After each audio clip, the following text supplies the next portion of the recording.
ಚಿತ್ರದುರ್ಗದಲ್ಲಿ ಇಂದು ಲೋಕಸಭೆ ಚುನಾವಣೆಯ ಪ್ರಯುಕ್ತ ನಗರದ ಉಮಾಪತಿ ಚೌಟ್ರಿಯಲ್ಲಿ ನಡೆದ ಮೌಲ್ವಿಗಳ ಮತ್ತು ಅಲ್ಪಸಂಖ್ಯಾತರ ಹಾಗೂ ಕಾರ್ಯಕರ್ತರ ಸಭೆಯಲ್ಲಿ ವಸತಿ ಮತ್ತು ಹಜ್ ಸಚಿವ ಜಮೀರ್ ಅಹಮದ್, ಜಿಲ್ಲಾ ಉಸ್ತುವಾರಿ ಸಚಿವ ಸುಧಾಕರ್ ಪಾಲ್ಗೊಂಡಿದ್ದರು. ನಾಡಗೀತೆ ಹಾಡುವುದರ ಮೂಲಕ ಕಾರ್ಯಕ್ರಮಕ್ಕೆ ಚಾಲನೆ ಕೂಡ ನೀಡಲಾಯಿತು. ಬಳಿಕ ಸಚಿವರು ಮಾತನಾಡಿ, ಈ ಬಾರಿ ಪ್ರತಿಯೊಬ್ಬರು ತಮ್ಮ ತಮ್ಮ ಮತ ಚಲಾಯಿಸುವುದರ ಮೂಲಕ ಕಾಂಗ್ರೆಸ್ ಅಭ್ಯರ್ಥಿ ಚಂದ್ರಪ್ಪರನ್ನ ಗೆಲ್ಲಿಸಬೇಕು ಅಂತ ಮನವಿ ಮಾಡಿದ್ರು.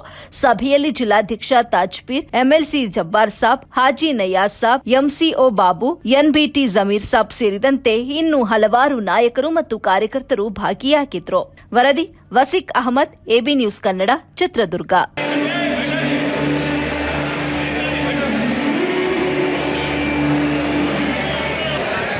ಸಚಿವರಾದ ಆತ್ಮೀಯರಾದ ಸುಧಾಕರ್ ಸಾಹೇಬ್ರವರೇ,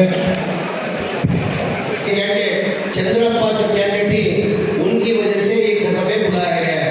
वजह